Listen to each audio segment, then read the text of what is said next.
Hello guys. Simple लोग और उनकी सिंप्लिसिटी बहुत बोरिंग होती है ना। हम लोग उनसे बात भी नहीं करते क्योंकि मज़ा नहीं आता। और दूसरी तरफ जो थोड़े कॉम्प्लिकेटेड लोग होते हैं उनके साथ बात करने में मज़ा आता है, बिकॉज ऐसी ऐसी बातें उनसे सुनने को मिलती हैं जिनको सुन के थोड़ा सा मज़ा आता है, हमें हाई मिलता है लाइफ में। बट लाइफ का रूल होता है कि जो चीज़ ऊपर जाती है वो चीज़ नीचे भी आती है, और देर सवेर ये रियलाइज़ हो जाता है कि सिंप्लिसिटी इज़ अ लग्जरी। अजीब दास्तान देखने के बाद भी मुझे कुछ ऐसा ही फील हुआ कि I wanted to be more simple. मुझे अपनी लाइफ में मैंने जितनी भी सिंप्लिसिटी अचीव की है उस पर थोड़ा सा अच्छा फील हुआ एंड आई फेल्ट ग्रेटफुल। चलिए बात करते हैं अजीब दास्तान के रिव्यू के बारे में। दोस्तों, ट्रेलर देख के तो आपको पता चल ही गया होगा कि अजीब दास्तान is a package of is a anthology of 4 stories, जो कि है थोड़े कॉम्प्लिकेटेड, थोड़े और थोड़े ज़्यादा कॉम्प्लिकेटेड कैरेक्टर्स के बारे में। उनकी लाइफ उनको किस तरह की सिचुएशन में लाके खड़ा कर देती है जहाँ पे आके उनके लिए राइट डिसीज़न लेना एक बहुत ही डिफ़िकल्ट या क्लोज टू इम्पॉसिबल ऑप्शन बन जाता है, जो कि वो नहीं ले सकते या उनके दिमाग में नहीं होता हीट ऑफ द मोमेंट में, और वो अपने आप को इस तरह की सिचुएशंस में डाल देते हैं जिसके लिए we feel bad about them and also feel thankful कि हम लोग उस सिचुएशन में नहीं हैं। तो बात करें, इसमें 4 स्टोरीज़ हैं, तो बात करेंगे सबसे अच्छी स्टोरी से लेकर सबसे वीक स्टोरी तक। स्टार्ट करते हैं 4th स्टोरी से। मुझे 3rd और 4th दोनों ही बहुत अच्छी लगी, बट बिकॉज 4th स्टोरी को न्यूबी डायरेक्टर कायोज ईरानी ने डायरेक्ट किया है। He is the son of Boman Irani, जिसको हमने पहले 3-4 फिल्मों में एक्टिंग करते हुए देखा है, but it's is first shot as a director. उसने बहुत अच्छा काम किया है, तो I think I should talk about him first. तो इस शॉर्ट फिल्म में शिफाली शाह और मानव कौल लीड में हैं, और एक और 3rd एक्टर हैं, I am not aware about his name, I am sorry for that. तीनों लोगों ने बहुत अच्छा काम किया है।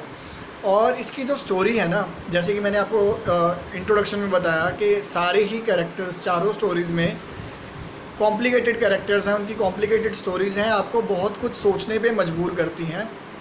जैसे ये 4th स्टोरी स्टार्ट होती है, आप देखते हो मानव कौल और शिफाली शाह का जो रिलेशनशिप है बहुत ब्यूटीफुल है, और शिफाली शाह का उसके हस्बैंड के साथ रिलेशनशिप थोड़ा अच्छा नहीं चल रहा।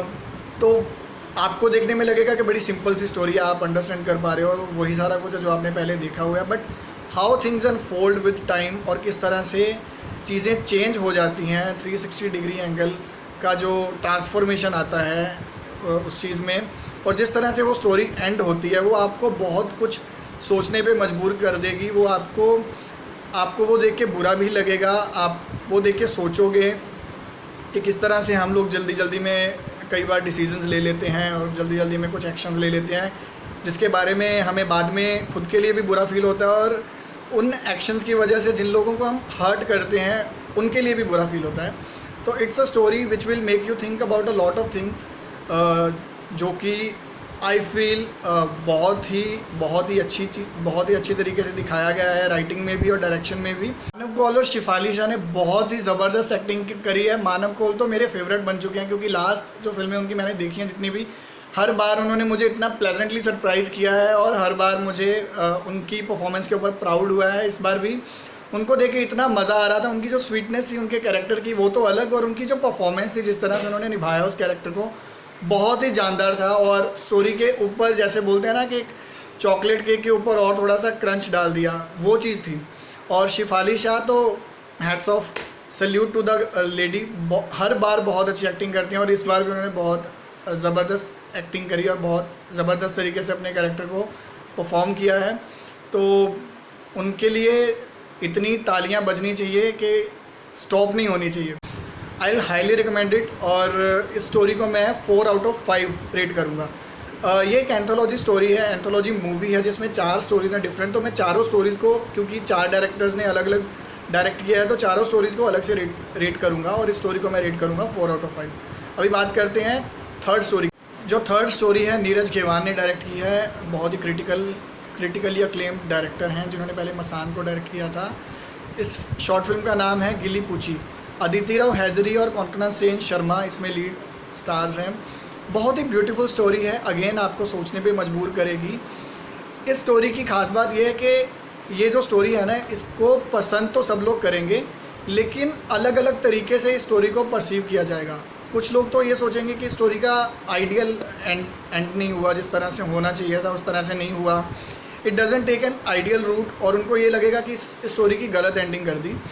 और कुछ लोग इसके साथ रिलेट कर पाएंगे क्योंकि उनको लगेगा कि हाँ जो हुआ एंड में सही हुआ। तो बट इस स्टोरी में सही और गलत जैसा कुछ भी नहीं है। स्टोरी में डायरेक्टर ने एक बहुत अच्छा काम किया, उसने रियल रूट लिया, उसने एक बड़ा ही प्रैक्टिकल रूट लिया। जिस तरह से लाइफ में चीज़ें होती हैं, जिस तरह से होता है सब कुछ, जिस तरह से रिलेशनशिप्स होते हैं और जिस तरह से एक माना जाता है कि सिस्टम को चलाने के लिए सही तरह से जो मानता है सिस्टम किस तरह से होना चाहिए उसी तरह से होता है। और इस स्टोरी को देखने के बाद भी आपको ऐसा लगेगा कि आप काफ़ी देर तक सोचते रहोगे। मैं ज़्यादा स्पॉयलर्स नहीं दूंगा क्योंकि अगर मैं कुछ डिटेलिंग वगैरह दूंगा तो आपको मे बी आपका वॉचिंग एक्सपीरियंस ख़राब हो जाए और आप काफ़ी चीज़ें गेस भी कर पाओ पहले से, तो मैं वो नहीं करूँगा। बट आई जस्ट से कि ये स्टोरी को देखने के बाद आप बहुत देर तक सोचते रहोगे।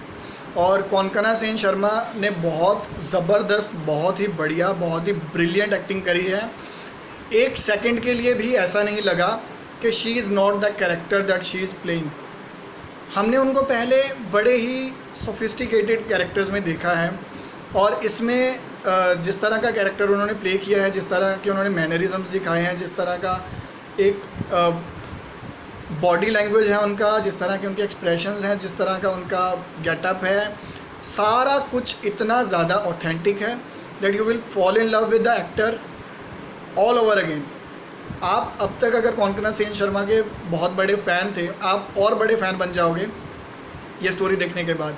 और अदिति राव हैदरी, उन्होंने भी बहुत अच्छी एक्टिंग की है, बहुत बढ़िया एक्टिंग की है, बहुत खूबसूरत लगी हैं। उनकी जो केमिस्ट्री थी कोंकणा सेन शर्मा के साथ बहुत ही अच्छी थी और जिस तरह से उनकी स्टोरी दिखाई गई है, उनकी केमिस्ट्री थी उनके हस्बैंड के साथ, वो भी बहुत अच्छी थी।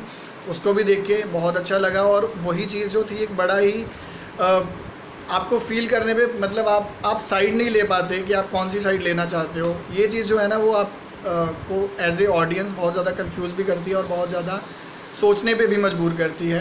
Again I am repeating one thing again and again because that is the main central idea of every story.